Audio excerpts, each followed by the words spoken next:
G'day bloody legends, how the bloody hell are ya? I'm Nathan and welcome to Scales and Feathers. This episode here we're going to be talking about our African cichlid display tank and the scaping behind it. Alright guys, welcome to part 3 and here is the African cichlid display tank. As you can see, beautifully scaped, very basic, okay? We've gone for very spacey scape with this one. This tank was going to be more focusing on the beautiful African cichlids inside of it. So we've gone for a spacey aquarium look.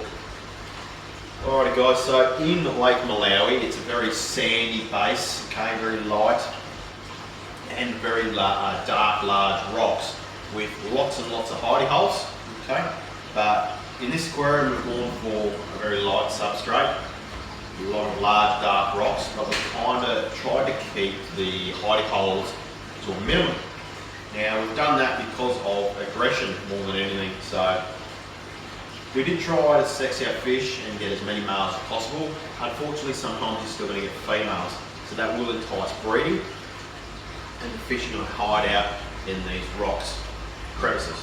Okay, so the method to my madness is when keeping aggressive cichlids, okay, depending on what they are, is minimum to no hidey holes or territories for them to host in, okay, overstock, okay, which means you're going to need big filtration, and normally try and have either all males or all females, right? Some of the aquariums in the fish room, there is a bit of an exception for that, okay, we've got a South American aquarium with males and females, okay. But yeah, as you can see, the fish are pretty peaceful. There doesn't seem to be at all to no aggression in the aquarium, which a lot of people ask me, how do you have it so peaceful? And it is due to no territories and overstocking more than anything. Alright? As you can see, there is some little gaps and crevices in there, which is good because it gives the tank some depth, some natural looking crevices. And there is some little fish in there that do need to hide from the larger fish. But as you can see, we've got large fish in there, which are 4 inches to some fish that are probably an inch and a bit. Okay, and as you can see, there's no tears. Okay, there's a couple of tears on the fish, but these are African cichlids. They are aggressive. They're going to be chasing the fish, but it's not hiding. It's not whimpering. It's not dying. They're looking great. So, scaping the aquarium, because these two rocks are so heavy, we've actually gone underneath the rocks and put some foam, just some styrofoam that you put underneath the fish tank, and 2, some egg crate as well, which kind of helps distribute the weight so it's not all on one point of the glass. Saying that, the glass on this tank is double thickness and is about that thick because of these 2 rocks cracking the aquarium. So we have to take those rocks out, take all the sand out, patch the bottom, and now it's double thickness on the bottom. But I was aggressing it again, so I put the styrofoam and the egg crate to distribute out that weight. Okay, we're going for a white aragonite sand, helps boost the pH. Okay, looks good, gives the fish like a natural feel from back home. Okay. These do like to dig up the sand. As you can see, there's a lot of sand on the rocks as well. And when they do breed, they will make their little nest as well. As you can see, there's no nest because there isn't any breeding in the aquarium. Okay, so we're kind of going for 2 high points in the centre and then tapering it down. Okay, with a space in the middle just to break it up to make it look a bit different. All right. Now I've tried to get as dark rocks as possible. As you can see, some of them do have a slight red through them. Okay. Later on, when we get our own place, I might come through and put a few more smaller rocks in there and maybe some shell through the substrate, maybe some finer rocks through the substrate. And when I mean shell, not big shells, I mean like some crushed down small shells to give it a more realistic, more natural look, maybe darken it up a bit as well. But for now, I'm quite happy with it.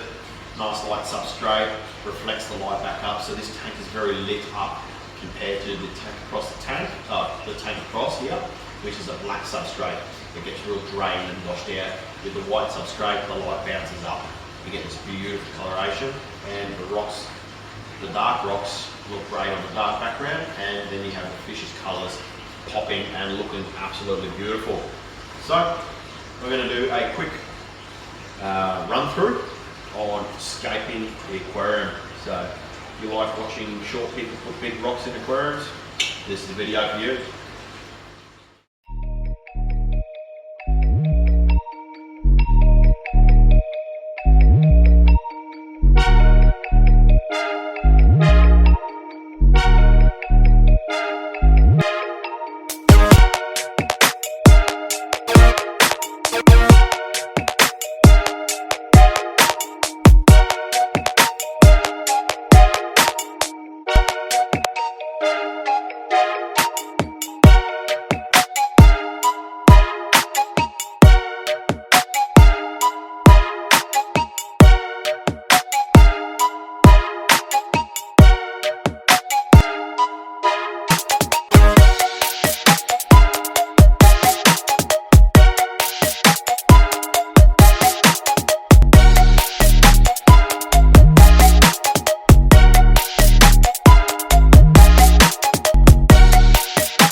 Alright guys, I hope you enjoyed that quick playthrough of the actual scaping of the aquarium.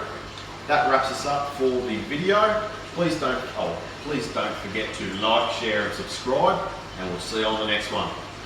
Last video on this aquarium is going to be about stocking, the most important part in the aquarium. Don't forget to like, share and subscribe. We'll see you next week.